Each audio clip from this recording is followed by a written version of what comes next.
Imagine waking up tomorrow. No alarm, no phone, no gentle buzz or familiar ringtone to start your day. The world is silent, except for the sounds of nature outside your window. You reach for the light switch, but nothing happens. No light when you flip the switch. The room stays dark, illuminated only by the faint glow of dawn or a flickering candle. You move to your closet, expecting your usual choices, but your closet is empty. There are no fresh clothes, no options. Just the bare essentials, if anything at all. You check your pockets, no money, no cards, no digital life to fall back on. No bank account, no online payments, no safety net. You look outside, no police, no traffic lights, no rules. Just people moving about, relying on each other and their own sense of order. How would you survive? What would you do first? Where would you find food, water, or even a sense of purpose? For some, this isn't a thought experiment, it's reality. Every day begins with uncertainty, but also with hope. We're taking you to a place where the systems we rely on simply don't exist. Here, life is shaped by the land, the weather, and the strength of community. No electricity, no formal economy, no government safety net. People cook over open fires, trade goods instead of money, and depend on each other for survival. Life here is stripped to its core: survival, community, and the human spirit. Every day is a test of resilience and resourcefulness. When you hear poorest country, you might picture only suffering, but that's not the whole story. There's laughter, love, and moments of pure joy. It's more complicated, and honestly, more incredible.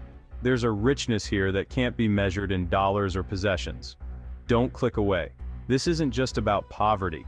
It's about the strength and creativity people show in the face of hardship. It's about resilience, what people can do when all they have is each other. Community is everything, and every small act of kindness matters. We'll meet people who will change how you see the world. Their stories will challenge your assumptions and inspire you. Their stories are full of ingenuity, struggle, and triumph. They find ways to create, to build, and to dream, even with so little.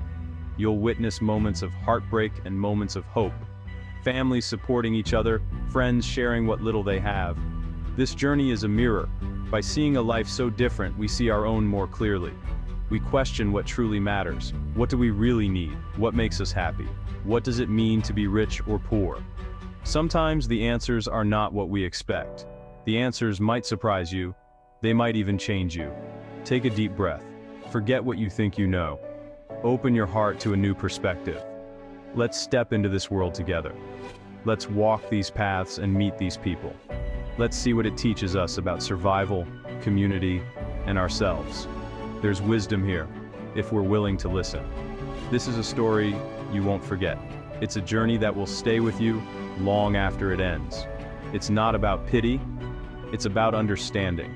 It's about seeing the world through someone else's eyes. It's about the power of the human spirit. So, stay with us. Open your mind. Let's begin this adventure together. This is a world without your world. A place where life is different, but no less meaningful. And it's time to see it.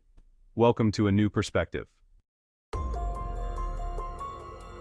Here, the sun is the only clock, marking the start of every new struggle and every new hope. When dawn breaks, the day begins. No snooze button, no coffee, just the gentle light and the promise of another challenge. For Kale, the first thought is food. His family hasn't eaten since yesterday, and hunger is a constant companion. He grabs his only tool, a sharpened stick, and slips out of the hut, careful not to wake the others. The air is cool, but the ground is warming fast, promising a harsh day ahead. He has only a few hours before the sun becomes an enemy, draining his energy and making the search harder. Kale isn't hunting for big game, he's searching for anything. Media. Young man searching ground for food, foraging in dry bush for roots and eggs, lizards, bird eggs, edible roots, anything that can fill an empty stomach. Every rustle, every shadow could be a meal, and every sound is a possibility. He walks for miles, eyes scanning, focus unbroken, driven by the hope of finding something, anything. This is survival, not sport. There is no room for mistakes, no second chances.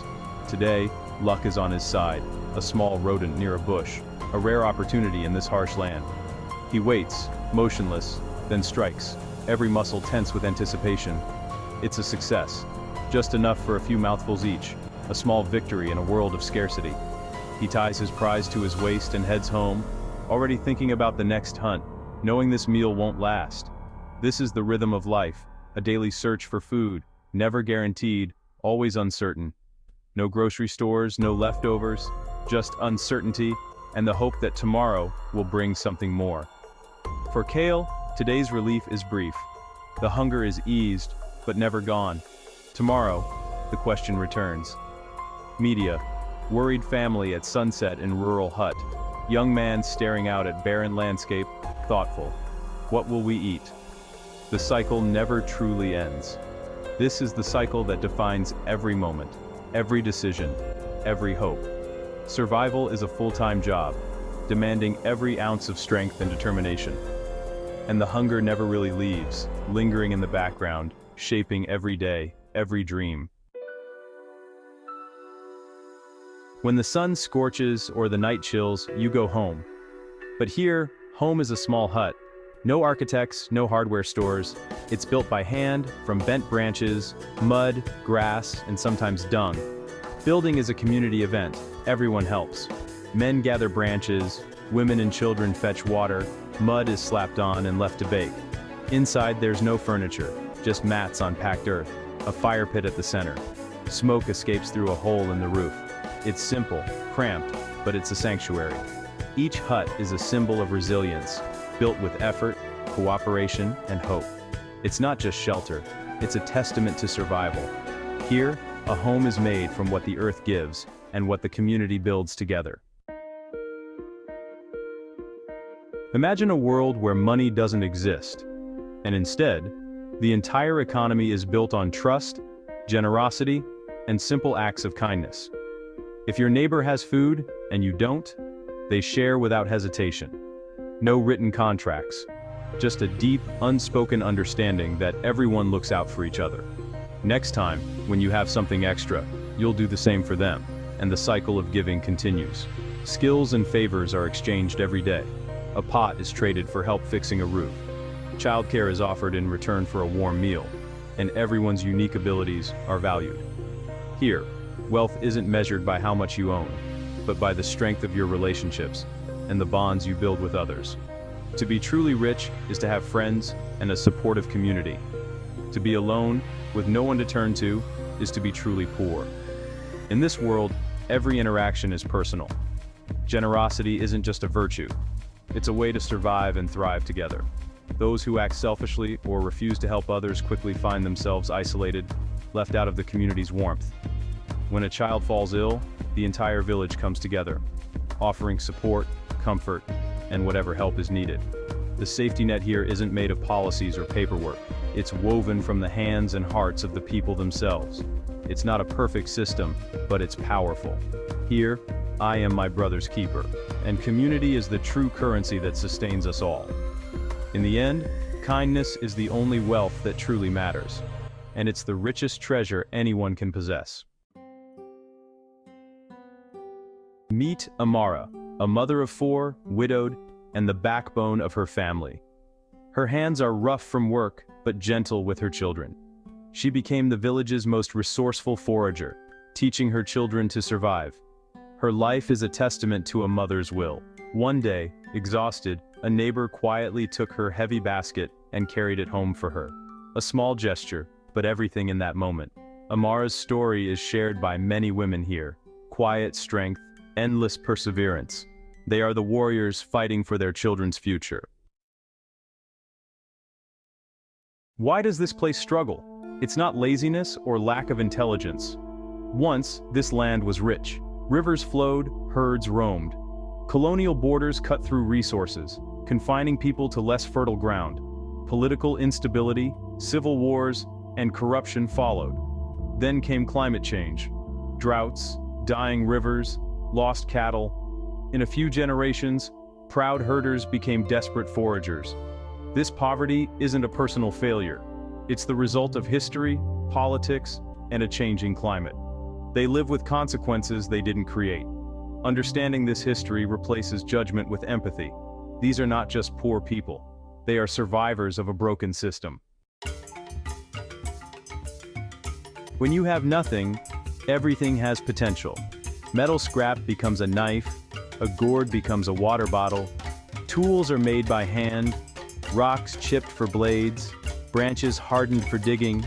Nothing is wasted, every object is repurposed. Medicine comes from the land, elders know which plants heal. This knowledge is precious, passed down through generations. Even in hardship there's beauty, patterns carved into tools, colors woven into baskets. Songs and stories fill the air as people work. Survival here is creative, resourceful, and deeply human. It's not just about getting by, it's about finding meaning. The human spirit needs more than food and water. It needs to create, to connect, to endure. And here, it does. Hardship doesn't erase joy. As the heat fades, laughter fills the village. Children play with stones and sticks, their joy infectious. Adults gather by fires, sharing stories, teasing, singing. These moments are the glue of community. Celebrations happen. When a baby is born, the whole village rejoices. They share what little they have, singing and dancing. Happiness here isn't about possessions. It's about connection. It's about finding grace and humor in struggle. The people here may lack material wealth, but they have a richness we often forget. They know how to find joy in the dust. That's a lesson worth remembering. True wealth is measured in laughter, not things. We've walked through a world far from our own. We met Kyle, saw homes built from hope, and learned about kindness as currency. We witnessed Amara's strength and a community's resilience. Their story is one of survival, innovation, and humanity. The goal isn't guilt, it's connection and empathy. These are people, not statistics, mothers, sons, friends. Their lives are a mirror, reflecting what truly matters. If this story moved you, help us share it. Subscribe, share, and keep listening. Your attention helps bridge worlds. Thank you for joining us on this journey.